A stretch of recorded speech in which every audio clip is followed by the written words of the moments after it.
To my knowledge, this is the longest film we're going to discuss on this podcast. So let's make this the longest episode of our podcast. Yes.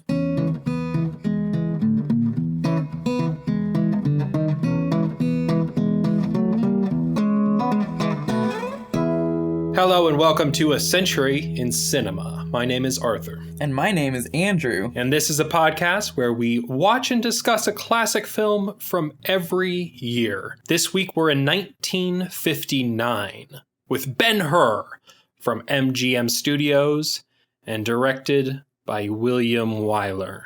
For any new listeners, you can find where our movies are streaming or available to rent online in the link in our show notes. Andrew, where'd you watch this? I watched this through Amazon Renting at my parents' house. I also watched this through Amazon Renting. I find the irony of MGM being bought up by Amazon this week startling. We're gonna talk about that. But I still had to pay my $3.99 to Amazon. Yes. For their newly acquired rights to Ben-Hur. Okay. You know what? This isn't a podcast about current events. Back to 1959. If you're listening and enjoying the show, be a good Samaritan. Pause this episode and go give us a rating on Apple Podcasts. A little Bible reference. I caught that. Yeah. Thank you. I do want to take a moment to point out that on Apple's app, under the film history genre, A Century in Cinema is now under the list of popular podcasts. Oh my God. Along with about 500 other podcasts, but we are now a popular podcast. Yeah. Thank you. Well, of course, it's all thanks to our wonderful listeners supporting us. Yeah. All out there in their little ways. Thank you so much for tuning in. Even if you haven't seen the films. Yes. Hopefully learning something new with us. In all of our episodes, we have a little history lesson at the beginning. What's going on in 1959? In the United States, Alaska and Hawaii are admitted into the Union, becoming the 49th and 50th states. NASA introduces the first astronauts to the world, the Mercury 7, who will go on to work in the Apollo program, coming soon. In Cuba, Fidel Castro comes to power after the communist revolution there. In Tibet, the Dalai Lama flees to India after a revolt against the Chinese is suppressed. And on TV, The Twilight Zone premieres. And in toy stores, you can go find the Barbie doll. Not a ton going on in 1959 compared to some other years, but, still some interesting stuff. What are the big movies coming out? We get North by Northwest from Alfred Hitchcock. I'm just assuming you've seen that because of your love for Cary Grant. I just watched it for the first time recently after we watched the 39 Steps. Oh, wonderful, wonderful. Yes, such a funny movie. And then once it turns into pure spectacle at the halfway point, it really delivers on it. Truly thrilling. I loved it. Francois Truffaut releases his French New Wave masterpiece, The 400 Blows. Really great film. Billy Wilder releases one of my all-time favorite comedies, and whenever anyone says comedy does not age well, I point to this film because it is still, to this day, so funny. Some Like It Hot, starring Tony Curtis, Jack Lemmon, and Marilyn Monroe. Disney releases my all-time favorite Disney princess film this year, Sleeping Beauty. Hiroshima Mon Amour, a really great film. Pickpocket is released this year, a really fantastic Bresson film. Good Morning is released this year, the Ozu film that you and I was, to my knowledge, both our introduction to Ozu. Super funny. Film about farts. Yes. John Cassavetes starts up his independent filmmaking career, which is a huge deal for America and the filmmaking world at this point, with Shadows, his tackling of interracial couples in modern America. All of the actors involved were theater friends of his. It was completely self-funded, and many point to it as one of the big beginnings of the independent film movement in America. And one of the great horror films, classic horror films, House on Haunted Hill. If you haven't seen that movie, cannot recommend it highly enough. It's got the scares, it's got the spooks, it's got the effects, it's got a great script, great performances, just an all-around great film. And Black Orpheus is released this year, another adaptation of the Orpheus fable, and the whole thing takes place in Rio. It's a really gorgeous movie. I love it. So many, but those are some really major ones that came out this year. I will point out that Rio Bravo from Howard Hawks, starring John Wayne, is the ideological answer to High Noon, our 1953 film. But yes, more John Wayne. And then one of the largest films ever made in the Hollywood studio system, and to this point, the largest film made in the Hollywood studio system, Ben-Hur, is released this year. When you say largest, what does that mean? It had the largest budget at this point in film history, and it had the largest sets built in history at this point. And 7,000 extras, which is a lot. They all had to be dressed, fed, transported. And protest, but we'll get into that later.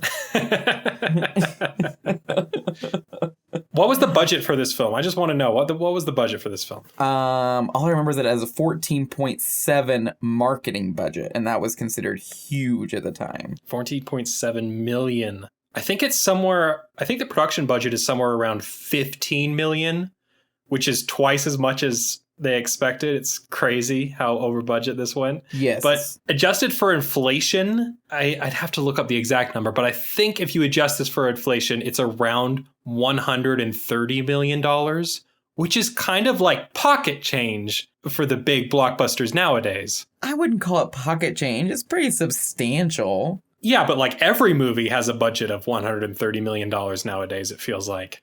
All the big ones. Yeah, the big Hollywood ones. But 130 is still, like, even the most expensive movies made nowadays are normally being 300 and 400 million. So that's like a solid quarter of that. Pocket change is the wrong word. I do apologize. I take it back. Watch your words, Arthur. We're responsible for teaching these people. Why don't you go ahead and teach these people what happens in Ben-Hur? Okay, you guys, Spoilers ahoy. Literally scripted this for you all, so I hope y'all really appreciate it. Our story begins in that little town of Bethlehem where we witness the birth of Jesus Christ. After this prologue, we meet Judah Ben-Hur. I'll be referring to him as Judah. A Jewish prince living in Jerusalem with his mother Miriam and his sister Tirzah. Judah's loyal servant Simonides visits with his daughter Esther. Esther is betrothed to Mary, but she and Judah immediately feel a connection. Judah offers her freedom as a wedding gift and a kind send-off. Judah's childhood friend Messala comes to visit Jerusalem as part of the Roman army. After reconnecting, they learn that their ideologies of the future are too different for them to be able to reconcile their friendship. Messala demands that Judah give him the names of Jewish rebels, and Judah refuses. A parade is held for the new Roman governor, and Judah's sister Tirzah accidentally knocks a tile off of the roof and almost kills the new governor. Although Messala knows that it was a mistake, he is blinded by his frustration and love for Judah and imprisons his mother and daughter while sending Judah to the galleys. While in a chain gang, Judah is denied water from the guards. However, Jesus sees him and has pity on him and gives him a cup. Literally Jesus. Literally, Jesus. Yep. Judah spends 3 years as a slave on a boat. He and the Roman consul form a rivalry against each other. It is resolved when the boat is under attack and Judah saves the consul. The consul adopts Judah as a son and Judah goes to Judea as a Roman royal. Judah searches for his mother and sister but is unable to find them. They contracted leprosy while imprisoned and don't want Judah to know, so they convince Esther to tell Judah that they are both dead. In a rage, Judah vows revenge against Messala and decides to settle his anger with a chariot race. Yes. Meanwhile, Esther has learned of the man named Jesus and his alleged miracles. She attends the Sermon on the Mount and is moved to try and convince Judah that revenge is not the way, but he won't listen. The chariot race commences and Judah is victorious while Messala is fatally wounded. Right as Messala dies, he tells Judah that his mother and sister are not dead, but lepers. Esther convinces Judah that Jesus can heal Miriam and Tirzah, and so the four of them go to see Jesus. However, when they arrive, Jesus is carrying the cross towards the mountain, and all hope seems lost. Judah repays the service by attempting to give him water, but is kicked aside. Judah follows Jesus all the way to his crucifixion and watches in horror. Miriam, Tirzah, and Esther weep, but Miriam is invigorated by the sight of Jesus' face.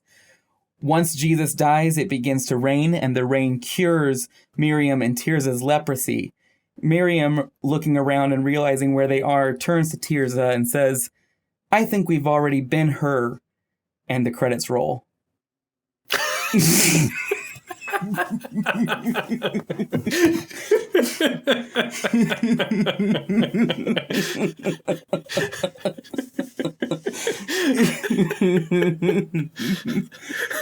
I couldn't resist.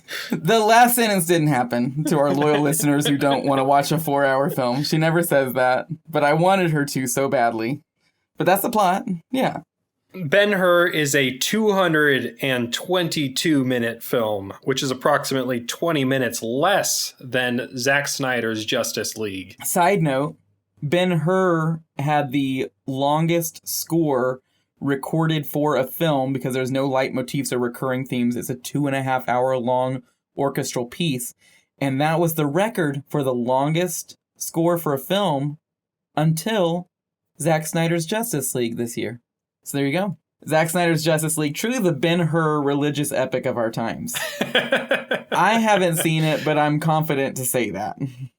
So, you should go have first. Because I've had this film, this Ben-Hur film, on my list of shame for a very long time.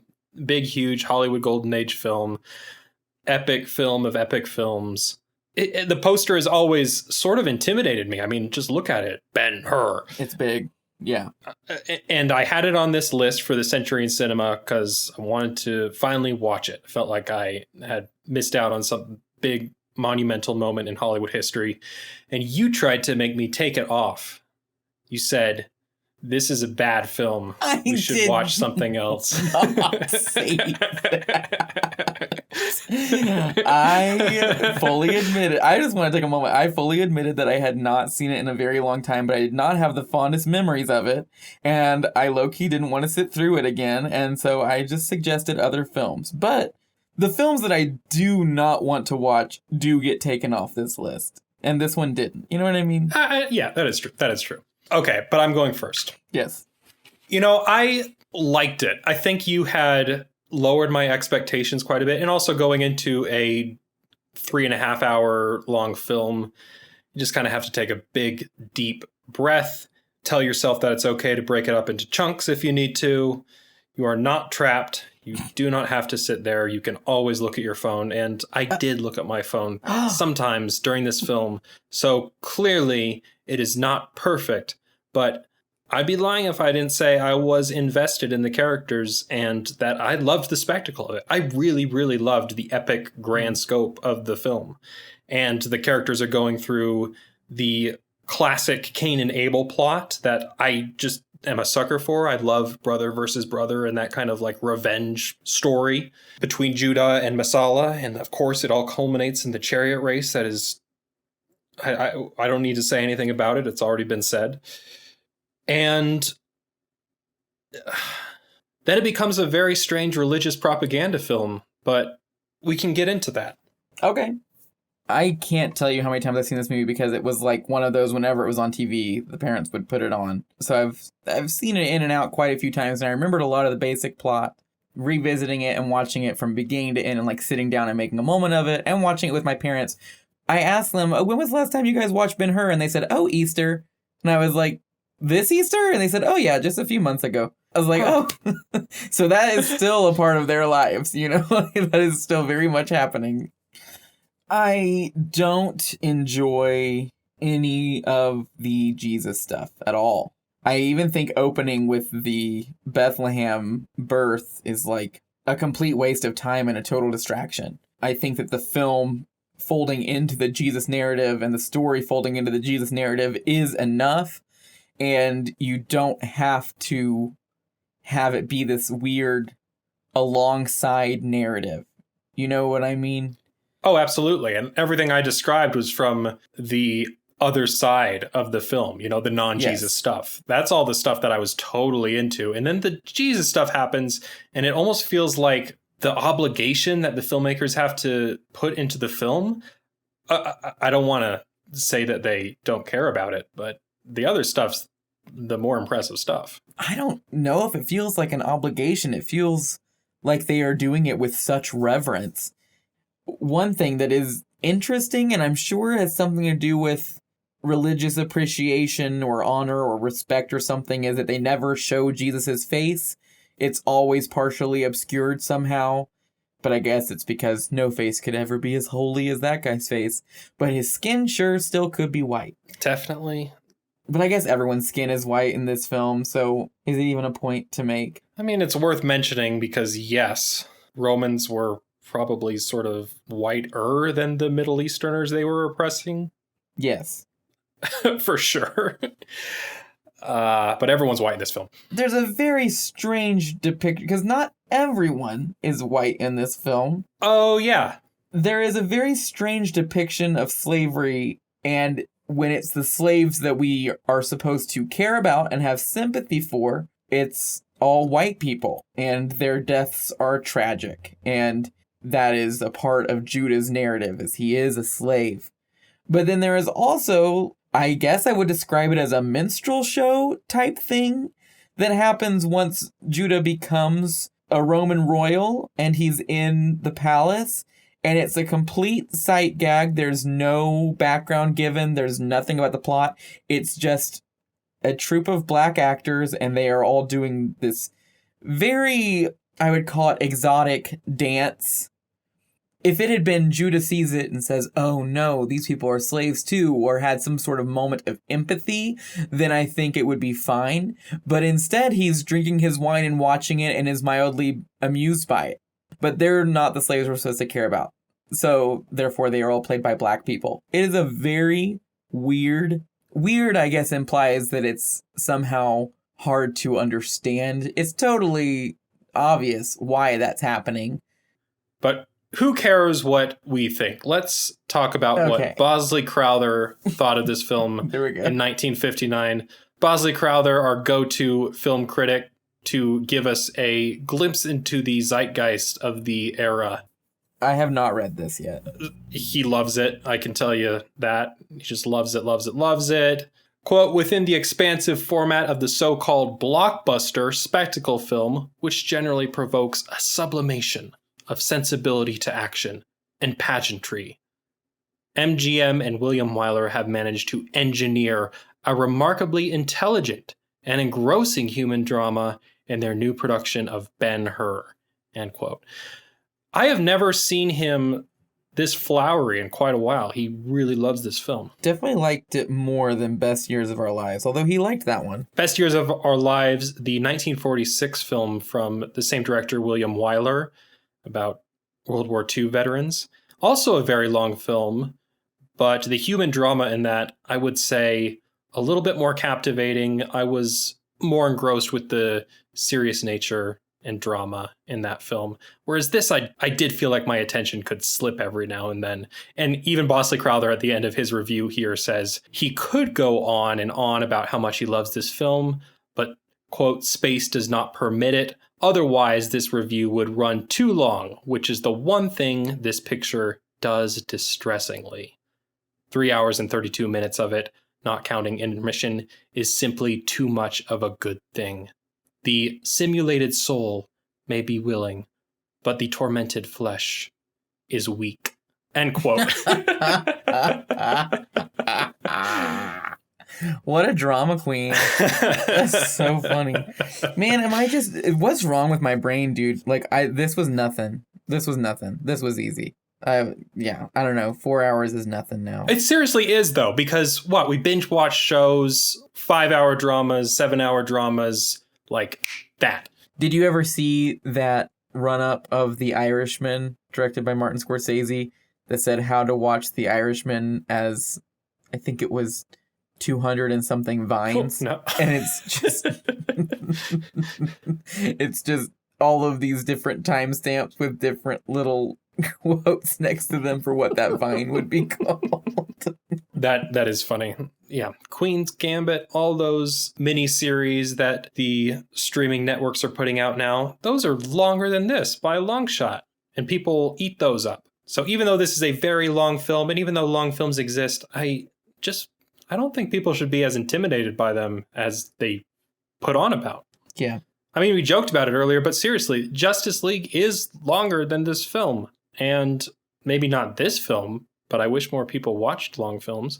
I do want to tag on, though, that in the episode on the best years of our lives, Dan had mentioned that Pauline Kael would sort of become the new voice of criticism as Bosley Crowther died out. And this is not a film I would pin for Pauline Kael to enjoy, but she loved it. And really? Yes, and she, Pauline Kael said, "I admire the artist who can make something good for the art house audience, but I also applaud the commercial heroism of a director who can steer a huge production and keep his sanity and perspective and decent human feelings beautifully intact." So, yeah, people applaud the human drama of this film, and I do think it's there, but it just sometimes feels like it flounders a little bit. It's interesting because the rivalry between them, you compared it to Cain and Abel, and I would agree with that. There are many rivalries like this throughout the Bible, but even the names and everything, it all ties into the biblical mythos in kind of an interesting way. So you feel like you're watching two biblical epics at the same time. One that is a fictional and one that is a document of the New Testament. That's interesting, I think. I like that it's almost like a Gnostic gospel if we pretended this was a real thing that happened. Right. It's this sort of lost tale. I like that idea a lot. Yeah, it's fine. To our listeners who might not know this about me, I'm actually extremely well versed in the Bible. I was raised Southern Baptist and even competed in Bible bowls for a short time, which is where you are with a group of people and they either call out a verse or a quote, and if they call out the verse, you have to be able to recite it, and if they call out the quote, you have to be able to tell them what book, chapter, and verse it is. Oh. It's a very intense competition, and I took it very seriously, and I've read the Bible all the way through a very minimum of 4 times, probably more if you consider how many times I have read different sections of it and pieced stuff together. So I'm very familiar with that tome of a book. Maybe that's why I can watch 4-hour movies and don't have a problem. I don't know. Watching something like this will always sort of scratch a little itch in me that I enjoy getting to sort of revisit that part of my brain, which is honestly so rusty at this point because I haven't studied the Bible or been a very religious person for, I don't know, 10 or 12 years now. And, even if you haven't competed in Bible Bowl, you know this story. It's Jesus.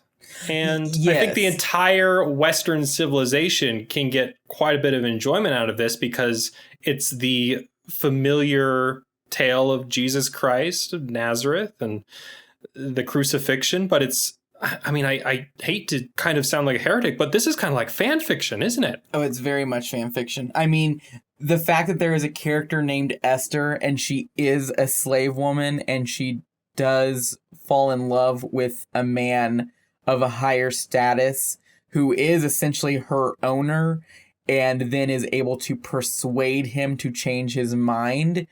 That's literally what happens to Esther in the Old Testament. That's the whole thing. Well, she's not a slave. She's... concubine is even a rough word for it, but she is among many women who are vying for this one man's dedication in marriage. And the way she approaches it is by changing his perspective on religion and God. Mm-hmm. So even that whole aspect of the story is very wink, wink. Did you ever read the Old Testament? Because Esther happened, I don't know how time works. Thousands of years? Hundreds of years? Yeah, I'm not sure. I'm sorry. I don't know. I don't know either. The Bible doesn't really give you much in the way of timelines. It just gives you a bunch of genealogy stuff that is impossible to trace or decipher unless you spend your whole life doing it, which I did not want to do. But you know who did? Lewis Wallace. Oh, tell us about Lewis Wallace. So Lewis Wallace, he is the writer of Ben-Hur, A Tale of the Christ. It was released in 1880. He was a Union general in the Civil War. But there's some interesting stuff on him. But he studied law for a long time and wrote a lot of law documents and law theory. And as a way of sort of exercising his brain outside of law, he started writing biblical fiction. So this literally is the fan fiction from the guy who has to write law. You know what I mean? Right. And it's recent fan fiction, too. It's from the late 1800s. Yes. It was a very popular book back then, right? It was huge. People loved it. The book rights were the most expensive at the time, which is hilarious because now it's public domain. So, at the time, I'm sure they don't regret buying it. But it's just funny how that money is useless and meaningless at this point. So he, to my knowledge, did not have much in the way of say-so with any of the film adaptations. But it is interesting because this movie opens, I think it says, a film by General Lew Wallace, which is funny because I thought, William Wyler directed this. But I'm guessing it started around the 90s forward. A film by, you always put the director's name there. So I think that's interesting. So MGM scooped up these rights, and they were super excited about it. And they made a silent film adaptation of it in 1925. And to this day, it is considered hugely influential, mainly because of its chariot sequence, which this film lifts images from directly. And also imagery used in that sequence was lifted and used as homage in the pod racing sequence in The Phantom Menace. Oh, of course. I knew it. So it is considered a hugely influential film. It used the two-color Technicolor technique, which we mentioned briefly. Guess when the two-color was used? Jesus scenes. Whenever Jesus was on screen, the movie was in color. When that film was released, it was a huge success. Pretty much in the early 50s was when talks of a remake in sound and color and hopefully CinemaScope or widescreen started to be tossed around. And I believe in 57, things really started to cement that this was going to happen. William Wyler was going to head it because he was known as one of the all-time great directors already at this point. Keep in mind, there are actors who notoriously would sign on to William Wyler films without having even read a script because they wanted to be in a William Wyler film. And I think 14 actors won Oscars from William Wyler's films. So people saw him as a ticket to an Oscar. And Charlton Heston got an Oscar from this film. There you go. It worked. Yeah, we talked a lot about the Oscars that the best years of our lives got swept that year. And this film won 11 Oscars, which was the most of any film until Titanic tied. It is worth mentioning, I think, for the production of this film, that it was the definition of a tentpole picture. Like, the MGM studio was banking on this film to hold them up. They were facing bankruptcy, and this was kind of a gamble for them, but it was the production and success of the other biblical epic film, The Ten Commandments, earlier in the 1950s that convinced them to go full steam ahead and go all in. Yes, that was really what got the ball rolling on the project because, as I said, it was in talks in the 50s, but when that film was such a huge runaway success, they went with it. There is an infamous scene, it's even featured in the documentary The Celluloid Closet, which I have mentioned before in this podcast. It is when we first see Messala and Judah meet each other after a very long time. And the actor who played Messala, Stephen Boyd, he had been informed by the director and the screenwriter that the dynamic they were aiming for was that he and Judah were previously lovers. And he told Stephen Boyd this and then said, but we cannot tell that to Charlton Heston. When they had written that and conceived that, it was when it looked like Kirk Douglas might be taking the role, who would have been way more on board for something like that. It had already been a struggle to bring Charlton Heston on, mainly because Charlton Heston saw this as a step down, as he had already played Moses previously in the Ten Commandments, which, that's fair. You've already played the main character in the world fan fiction written thousands of years ago. Now you gotta play the main character in the fan fiction of the fan fiction.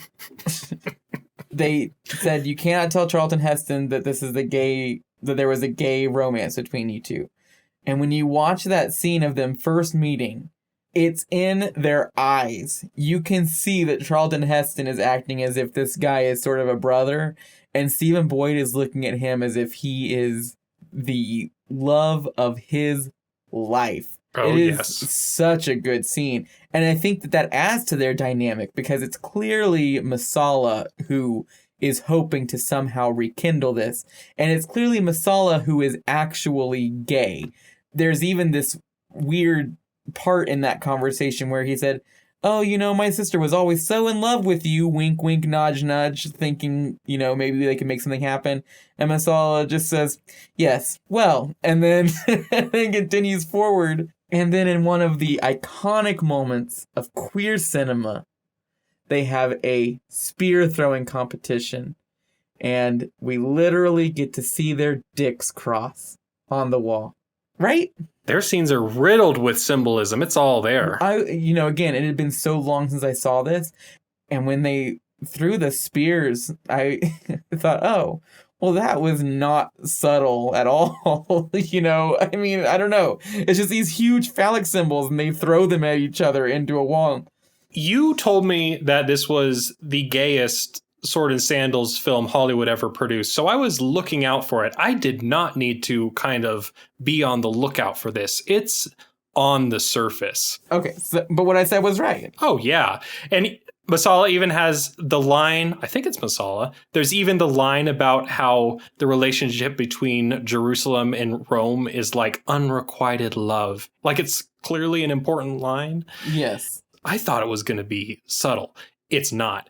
It turns out that one of the screenwriters, and it's important to remember that there's like 5, 6, 7, some number of screenwriters credited to this film. It's a huge production under the MGM studio. So they have the script being passed around between a lot of writers. But one of the writers is Gore Vidal. Do you know anything about Gore Vidal? That name sounds insanely familiar. Continue. He is a American intellectual who would become pretty famous in the 1960s because he's very left-leaning and he's openly bisexual.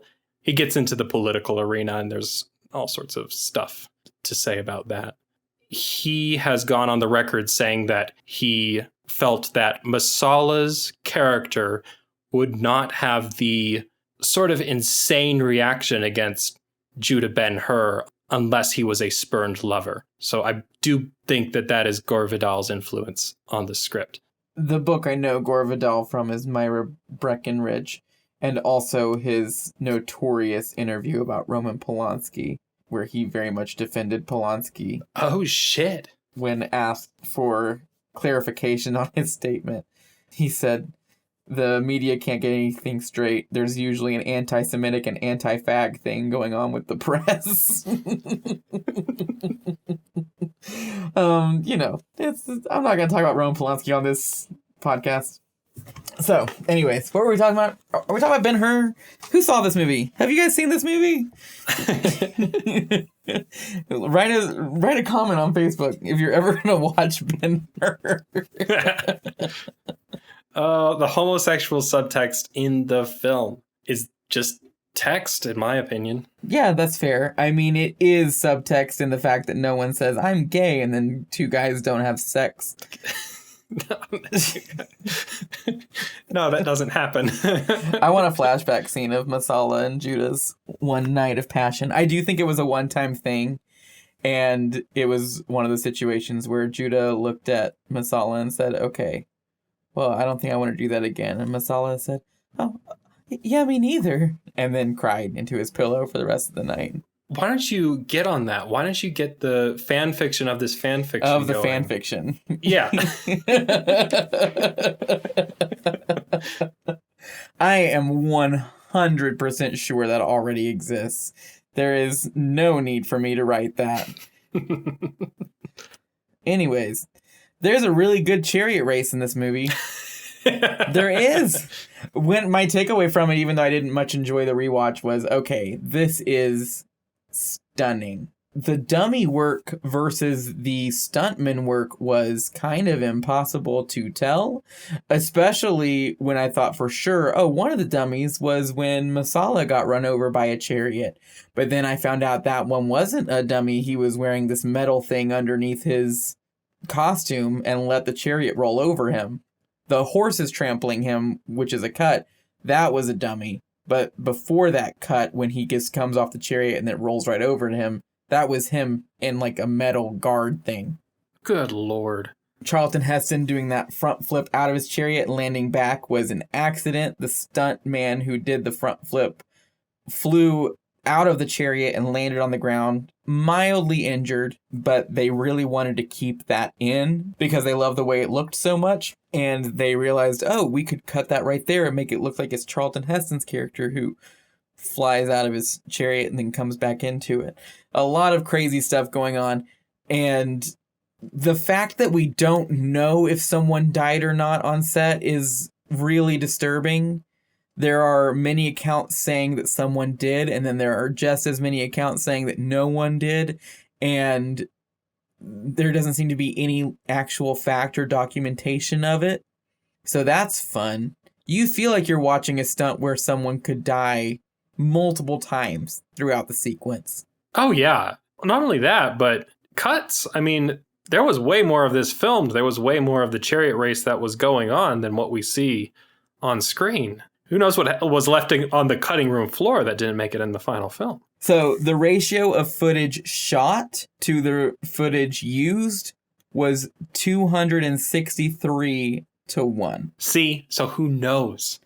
Yeah. There's so much more to this sequence that we'll never see. I want to see just the chariot race cut. That's 4 hours of the chariot race. And I don't want to like play into the urban legends that surround this scene, but it is just horrifying watching the stunts. And you know this wasn't filmed in a Hollywood studio. It was like filmed in Italy, right? Yes, and it took them 6 months just to build the set. They literally dug into the ground and then built this huge auditorium. And there were 3,000 extras for this scene alone that were inside of the arena. And then, of course, all the people are actually riding chariots, you know? There's very little, like, composite work. Of course, there's no green screens. It's just people actually racing chariots. Including Charlton Heston and Stephen Boyd, who notoriously were driving their own chariots and were only subbed out for stunt doubles occasionally. I mean, again, the major stunt where it doesn't even really feel like we see Boyd's face. It doesn't feel like there's a reason for it to be him. But the major stunt of him getting fatally wounded by being run over by his own chariot was the actor himself. If they had to cut to hide the stuntmen who were actually riding the chariots, they would have, and they don't. And then because we don't know any of the other chariot riders and they aren't characters and don't need to act, those guys are all just stuntmen the whole time. So horrible things happen to them. Their chariots are getting blown up with dynamite and stuff. And you're like, oh, no, there's no way that guy didn't get injured doing that. Like, even if it was just a sprained ankle, there's just no way. You're watching it and you're thinking, no, you hit the ground that hard, something's going to snap. Yeah, but all the ingredients are there for something really terrible to happen. And yeah. It's a rough moment, but it was easily the best part of the film. And you know what's really funny? It wasn't even directed by William Wyler. No, it was the second unit directors.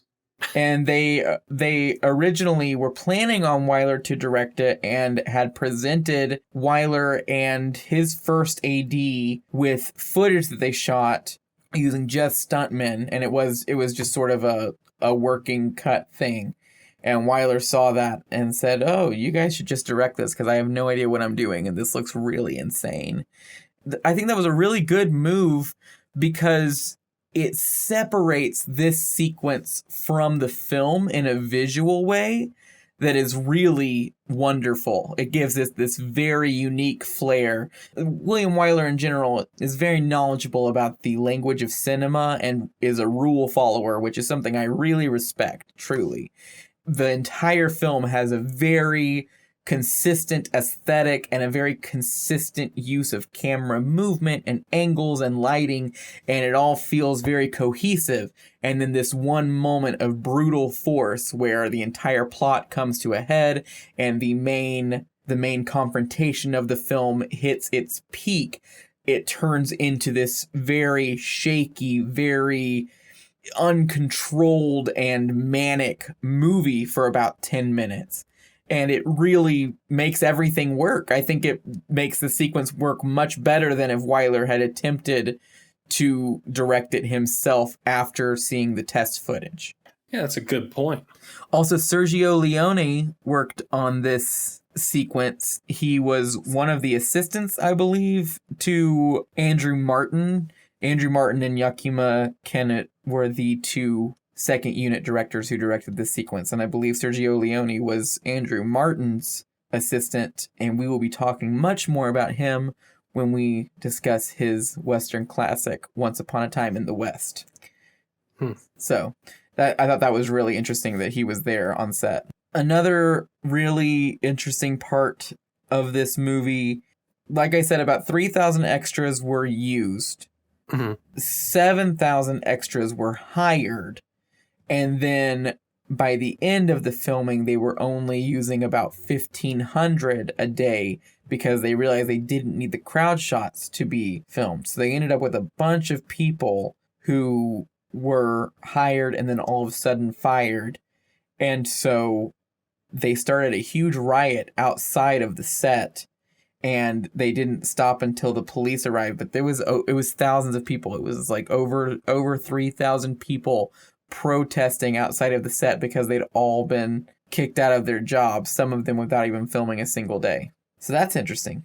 What a story around this one scene. I love it. Yes, and that feels like something that would happen from a second unit directing a thing. Do you know what I mean? What, a riot? What I mean is William Wyler, veteran of the game, knows exactly how to handle extras and how to handle stuff like that, not having too much of a hand in this scene. And all of a sudden we have two second unit directors who are brilliant when it comes to filming these stunts, but probably have never had to worry about wrangling extras or knowing how many people to bring on a set. I have nothing to back that up. For all I know, William Wyler was directly involved. It's just funny how this film notoriously had so many extras involved in it in general, and this is the only sequence where people were fired and people weren't used. I just think that might have something to do with the fact that, oh, well, you guys are going to handle it, and they thought, oh yeah, we can totally film this. And then next thing you know, they have thousands of people outside the gate saying, hey, we were supposed to work today. I don't have much else to say about the chariot scene. I could just talk about how crazy it is and how the stunts look like they kill people. I think that is the main takeaway from this film in culture, and I think it deserves its spot. It does look extremely dangerous. We will never be able to make anything like that again within film. And probably for good reasons. But, regardless of that, I'm happy it exists. I'm happy it exists, and I'm happy we can watch it. I was sad. I honestly was sad that I didn't just fall immediately in love with this film. Similarly to my more recent revisit of Gone with the Wind, I found myself just detached from it and unable to love it with the same fervor that I used to. Oh, so you used to love this film? Not as much as I used to love Gone with the Wind. Okay. Definitely not, because Gone with the Wind I would actively seek out, and I would go see it at the Alabama Theater when they would play it in that huge screen. I mean, I love epic films. Lawrence of Arabia is coming up in just a few years. I think it's 1962. That's exciting. And that film is just gorgeous. It's perfectly crafted. David Lean is an amazing director. I love that film.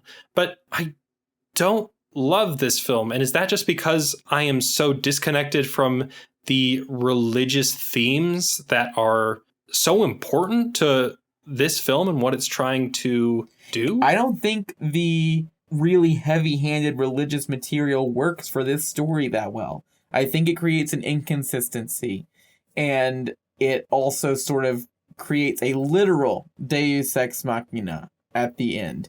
Oh, yeah. For me, this movie does not mesh entirely well, which is funny because I just talked about how the chariot race scene doesn't mesh, and that's why it works. But the other stuff... I think I think all the stuff with the lepers and the crucifixion at the end, that all feels so... It becomes very preachy, literally preachy. And that's frustrating because there is a good story in here. And I even think if it took place at the same time as Jesus and everything was there, my main criticism with this film is its opening scene. I think opening with that Bethlehem scene is it's a misread of what the movie itself is. Jesus' birth has nothing to do really with the main story. It's just sort of there because we're not confident you guys are going to figure out this is Jesus. You know what I mean? I mean, Jesus shows up to give water to Judah Ben-Hur, but then he just disappears. Then he comes back at the end. It doesn't. Yeah. He's just kind of there to sort of teach Judah Ben-Hur that revenge is not the answer. Forgiveness is the answer. Yes. Do you believe that after watching this film? It feels very tacked on. The greatest part of this film is the revenge story, and Jesus is like supposed to be this humble carpenter, and then the greatest parts of this film are the excess, the decadence of the chariot race, and, you know, how many extras can we cram into these scenes? And look at our naval ship battles. Isn't that insane? It just doesn't work with the themes of this film, what it wants to do, what it wants to be, this big, giant, epic thing. And then you have little Jesus. It just doesn't work. It doesn't mesh. You're right. The most egregious Jesus scene had to be when, for no reason whatsoever, Judah is walking by and this guy goes up to Joseph, Jesus' father, and says, "Shouldn't he be working with you with the wood?" And he said, "Oh no, he's out in the fields." And he says, "Well, he's not working very hard." And Joseph's like, "Oh no, he's working for the Lord," or something. I don't know. That was the worst. That didn't serve anything for the film at all. The thing is that if you were familiar enough with the Bible for this film to appeal to you, then you would be familiar enough with it where it didn't have to bang this stuff over your head. Because the whole thing is that when Jesus dies on the cross, the sky splits open and a cleansing rain comes down. That's in the Bible. It's in all 4 Gospels. So that's already an established fact. So if we didn't have the Jesus stuff going on, and the mom didn't have the huge epiphany about seeing his face, you know, if we didn't have any of that, and maybe they were, I don't know how you would do it. I don't know how exactly you would do it, but I would have just loved for just a silhouette of the cross in the background so that the audience knows, oh, that just happened. And then for the rain to come and them to be healed and no one to really know why. And for it to be an actual Deus Ex Machina within a plot convention where even the characters are completely unaware as to why that happened. That, I think, would have been a lot more unique and interesting as opposed to the movie slamming it in your face. It was because of Jesus. You know? Oh, yeah, I feel the same way, but I am curious if then it would have the same appeal to, well, people like your parents, religious people who just want to turn this on and enjoy it. Definitely. We were kind of joking that Zack Snyder's Justice League is the Ben-Hur of the modern era. The IP that surrounds superheroes is sort of like the free IP that you get from the Bible, where there's a built-in audience for something like this, that you can spend $15 million in 1959 money and kind of feel okay about having a good return on your investment if you're like, yeah, the story's about Jesus. I can see that, but what I said was people who are familiar enough with the Bible for that to mean something would be familiar enough with the Bible for it to still have that exact same meaning without those scenes being But there. Fans of the Bible want to see the iconic stuff like there in front of them. They want to see Pontius Pilate sentence Jesus to death. They want to see him carry the cross through the streets. I mean, that's what that audience expects to see from a religious epic. Christians will be the last to admit it. They're the reason the torture porn genre is so big. Passion of the Christ. It's true. Huge film. Passion of the Christ is horrible movie. You mean horrible, like it's tough to watch, or bad movie? No, I detest that film. Oh, I haven't seen it. Okay. Horrible movie. Well, going back, seriously though, I do think that the Jesus stuff that gets so shoved into your face is what makes this movie very popular and have a lasting impact with a huge section of the population. People still watch this movie, like you said. That's the sense I get. That's just the feeling I get. Any thoughts? I mean, this is the era of epic films. David Lean just had Bridge on the River Kwai come out. Oh, I've already talked about it before on this podcast, but oh my God, what an amazing movie. Have you seen that one? Yes, it's an amazing movie. I love that film. Again, baked in audience. World War II fans. Yeah, that's a great war movie. David Lean's an incredible director. I've already talked to you about Blithe Spirit. I don't think you have. I forget what I talk about when I have. There's this set that I have, and I love it so much. It's Noel Coward and David Lean. Noel Coward is one of the greatest playwrights of all time. David Lean, one of the greatest filmmakers of all time. And they made 4 movies. David Lean directed 4 Noel Coward scripts. And my all-time favorite Noel Coward play is Blithe Spirit. It's this hysterical farce about a man and his wife who, as a joke, hire a medium to come in for a party and summon in a spirit. And she ends up actually summoning in the ghost of his ex-wife. And she turns into a poltergeist in their house. And it blows up from there. It's a hysterical play. And David Lean's film adaptation is just as funny as any stage adaptation you will see. But on top of that, he has these revolutionary special effects for the ghosts and the way the spirits are summoned.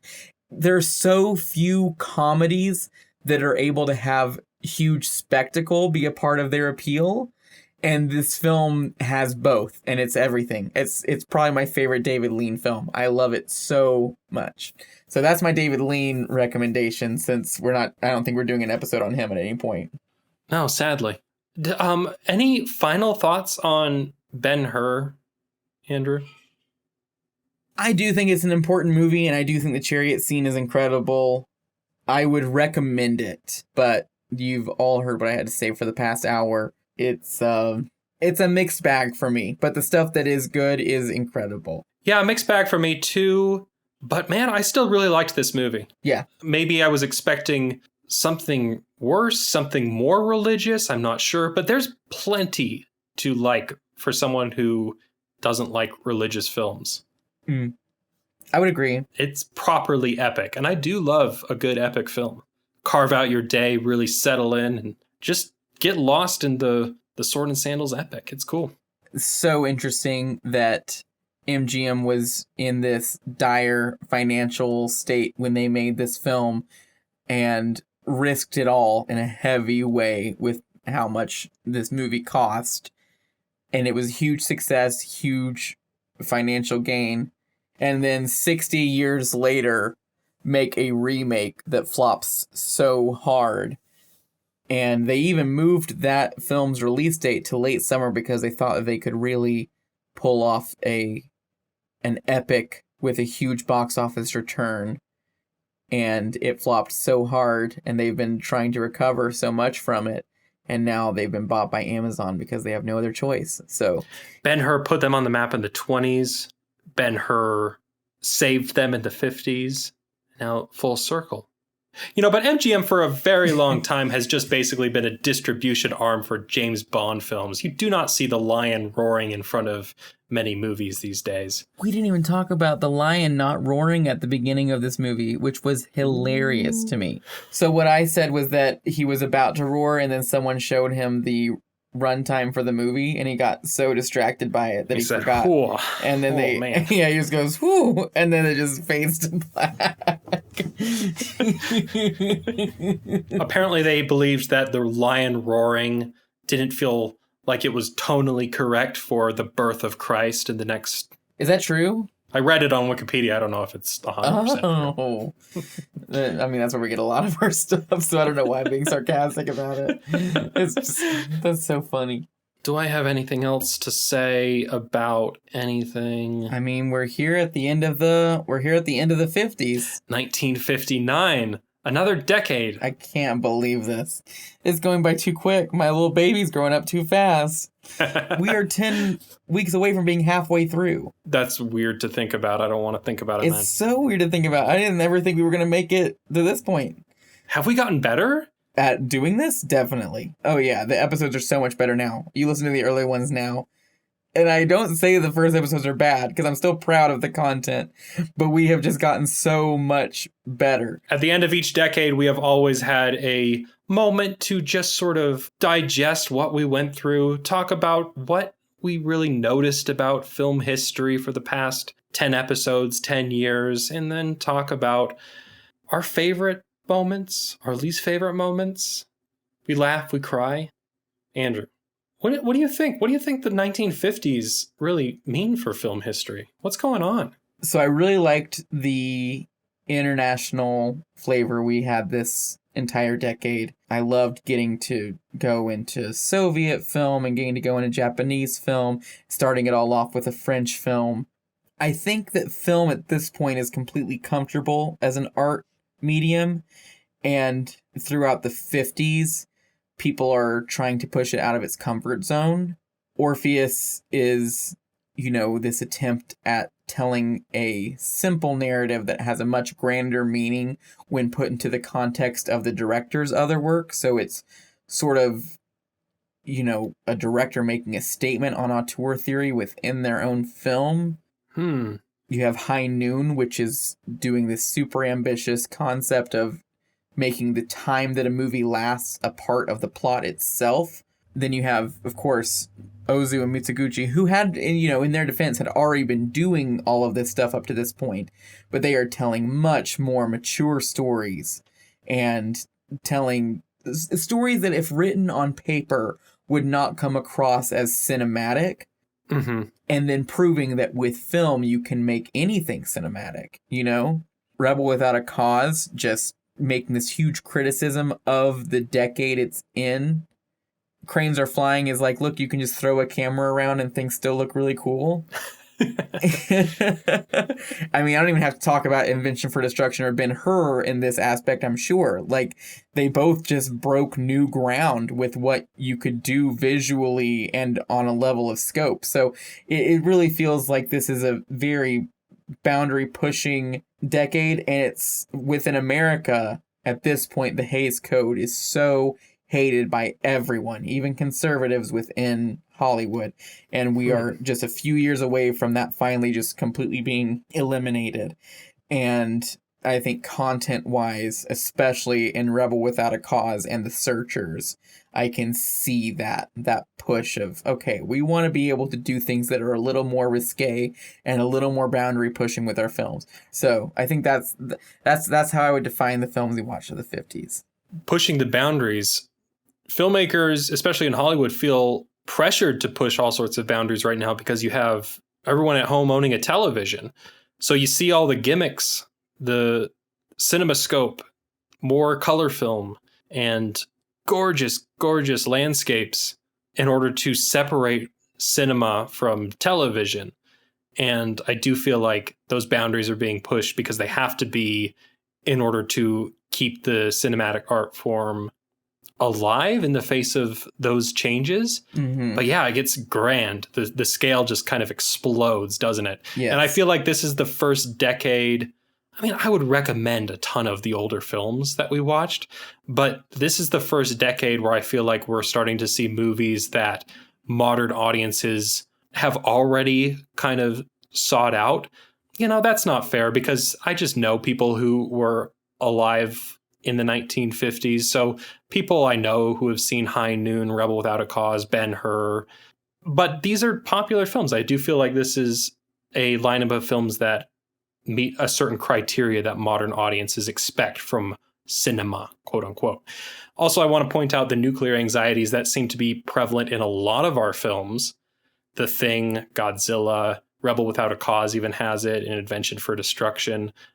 Just like in the 1940s where movies were reflecting the anxieties of World War II, now you see a lot of the Cold War seeping into movies, even when you kind of don't expect it. Mm-hmm. I also think it's important to point out that the 1948 Paramount decree that destroyed the vertical monopoly that Hollywood studios had on American theater chains is starting to really take effect, because a film like Ben-Hur only exists because the studio is kind of in this financial strait. They're feeling the pressure to expand because they can't rely on the revenue streams that originally made Hollywood into the Goliath that it was. So the golden age of Hollywood feels like it's kind of peaking right now, and just around the corner, it's kind of going to come to an end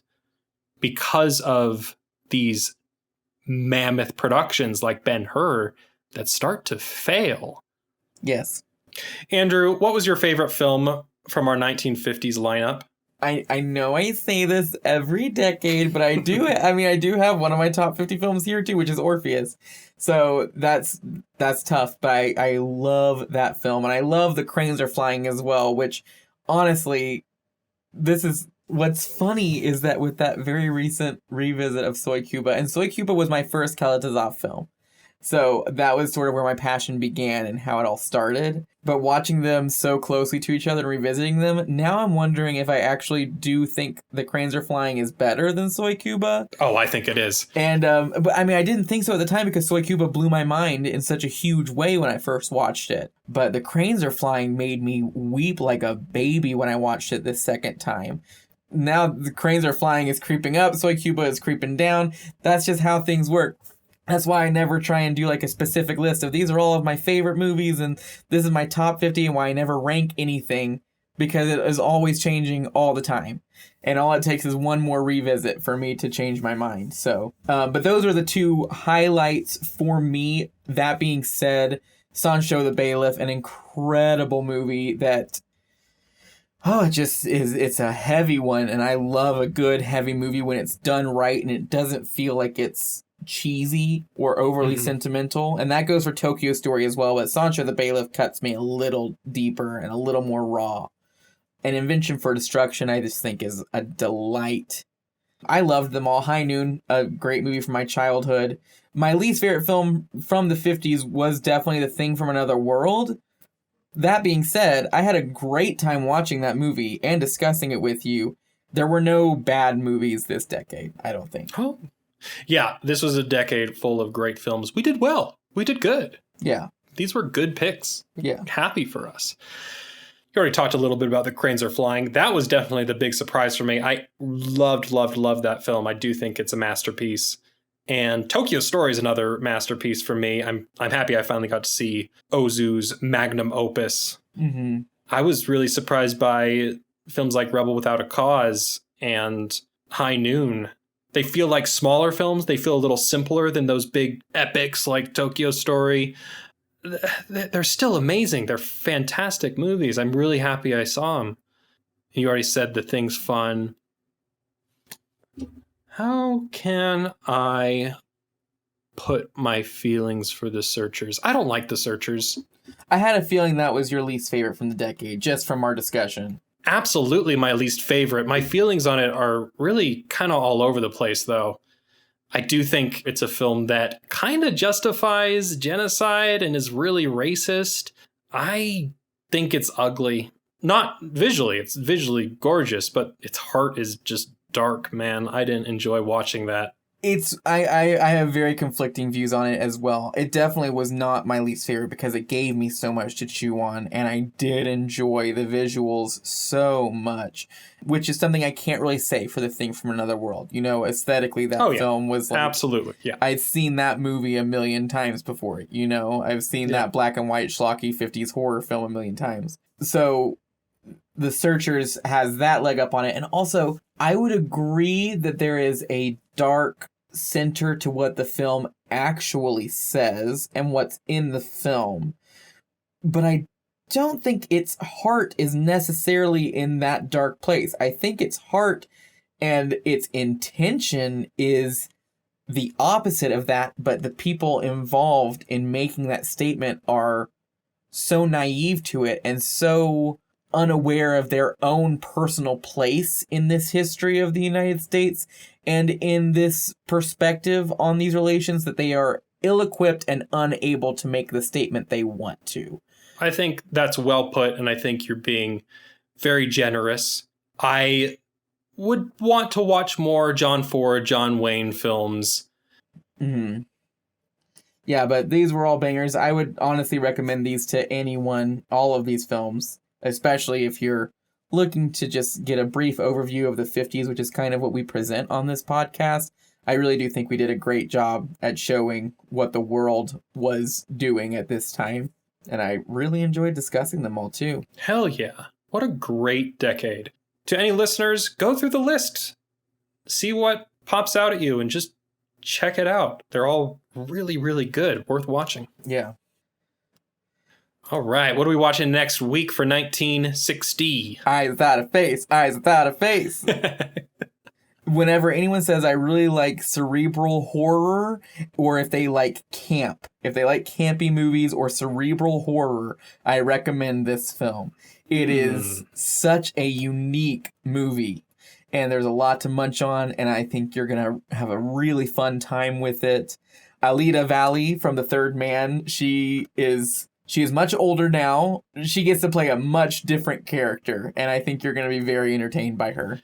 I am stoked. Directed by Georges Franju, which we will not only be mispronouncing right now, but throughout the entirety of next week's episode. We are proud to present that mispronunciation to you all. Eyes Without a Face, 84 minutes. Yeah. Just a quick, isn't that nice? Little film, yeah, after Ben-Hur. But thank you for Ben-Hur. I thought this was a great episode. I loved wrapping up the 1950s with you with this film. Oh, yeah. I thought it was a great culmination. I did enjoy it. I wasn't falling asleep or bored, so. All right. Well. Let's turn it off. Let's cut. I'm holding out for 30 more seconds. I'm giving you a 2-hour file. All right, yeah. 9, 8, 7, 6, 5, 4, 3, 2. I just want to give a shout out to all our Patreon members who keep the show running. Thank you all. You too can become a patron and get access to bonus episodes linked down in the show notes. You're listening on YouTube now, so like and subscribe and comment down below. Tell us if you've seen the film. What did you think of it? Did we miss anything? Thank you all for listening, and we'll see you for the next one.